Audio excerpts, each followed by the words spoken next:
Hi நண்பர் அன்பேஸ். நீங்கள் என்னைக்காச்சும் ஒரு கவர்மெண்ட் ஆஃபீஸ்க்கு போயிட்டு ஒரு முக்கியமான வேலைக்காக போய் அதிகாரிகள் இன்னும் வரல, 1 மணி நேரம் வெயிட் பண்ணாங்க அப்படின்னு சொல்லி கேட்டு கடுப்பாகி உட்காந்துருக்கீங்கன்னா, இனிமேல் அந்த கவலையே வேணாம். அரசு ஊழியர்களுக்கு கிடுக்குப்பிடி போடுற மாதிரி தமிழ்நாடு அரசு ஒரு முக்கியமான உத்தரவு போட்டிருக்காங்க. வர ஜூன் 1ஆம் தேதியிலிருந்து ஒரு பெரிய மாற்றம் வரப்போதான். யாரும் இனிமேல் இஷ்டத்துக்கு லேட்டாக வர முடியாது சொல்கிறாங்க. அது என்ன மாற்றம்? வாங்க இந்த வீடியோக்குள்ளே போய் ஃபுல்லாக டீட்டெயிலாக பார்க்கலாம். பொதுவாக கவர்மெண்ட் ஆஃபீஸ் சொன்னாலே மக்கள் மத்தியில் இருக்கிற ஒரு பெரிய புகார் என்னன்னா, ஊழியர்கள்லாம் சரியான நேரத்துக்கு வேலைக்கு வரத்துக்கு கிடையாது.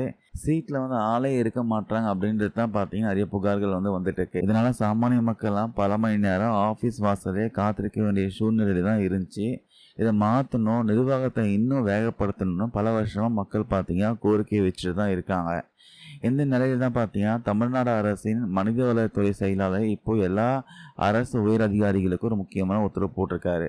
அந்த உத்தரவில் என்ன சொல்லியிருக்காங்கன்னா, வரும் ஜூன் 1ஆம் தேதியிலிருந்து தமிழ்நாட்டில் இருக்கிற எல்லா கவர்மெண்ட் ஆஃபீஸ்லையும் வேலை பார்க்குற ஊழியர்களுக்கு முக அடையாள வருகை பதிவு, அதாவது ஃபேஸ் ஐடி பயோமெட்ரிக் அட்டண்டன்ஸ் முறை கண்டிப்பாக நடைமுறைப்படுத்தணும் ஸ்ட்ரிக்டாக சொல்லியிருக்காங்களாம். இந்த புது உத்தரவுப்படி காலையில் சரியாக 10 மணிக்கு முன்னாடியே எல்லா ஊழியர்களும் ஆஃபீஸ்க்கு வந்திருக்கணும். இதை உயர் அதிகாரிகள் கண்டிப்பாக உறுதிப்படுத்தணும் சொல்கிறாங்க. அது மட்டும் இல்லாமல் அட்டண்டன்ஸை சும்மா பேருக்கு வைக்காமல் ஃபேஸ் ஐடி பயோமெட்ரிக் மூலமாகவும் பதிங்கன்னு சொல்லியிருக்காங்க. அதே நேரத்தில் பழையபடி இந்த கையெழுத்து போடுற மேனுவல் ரிஜிஸ்டர் மூலமாகவும் கையெழுத்து போடணும், அதுவும் பராமரிக்கணும்னு சொல்லியிருக்காங்க. அரசு தரப்புல இருந்து மறு உத்தரவு வர வரைக்கும் இந்த 2 முறையும் தவறாமல் ஃபாலோ பண்ணணும்னு உத்தரவில் பார்த்தீங்க கிளியராக சொல்லியிருக்காங்க.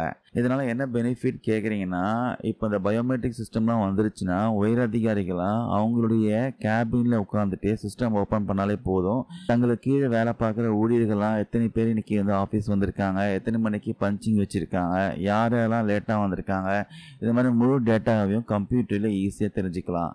சுருக்கமாக சொல்லணும்னா, இனிமேல் ஒவ்வொரு அரசு ஊழியரும் உயர் அதிகாரிகளுடைய முழு டிஜிட்டல் கண்காணிப்பில் இருப்பாங்க. இனிமேல் டிராஃபிக்கு பஸ் கிடைக்கலன்னு சொல்லி யாரும் ஈஸியாக எஸ்கேப்லாம் ஆக முடியாதுன்னு சொல்கிறாங்க. ஸோ மக்களே, அரசு ஊழியர்கள் சரியான நேரத்துக்கு வேலைக்கு வரணும். தமிழ்நாடு அரசு போட்டிருக்க இந்த ஃபேஸ் ஐடி அட்டண்டன்ஸ் ரூல்ஸ் பற்றி நீங்கள் என்ன நினைக்கிறீங்க? இதனால் கவர்மெண்ட் ஆஃபீஸில் பெண்டிங்கில் இருக்கிற வேலைகள்லாம் இனிமேல் ஸ்பீடாக நடக்கும் நம்புறீங்களா? உங்களுடைய கருத்துக்களை மறக்காமல் கீழே கமெண்ட்ஸில் பதிவு பண்ணுங்கள். இந்த வீடியோவில் நான் ஷேர் பண்ண தகவல் யூஸ்ஃபுல்லாக இருக்கும் நம்புகிறேன். Thank you number and piece.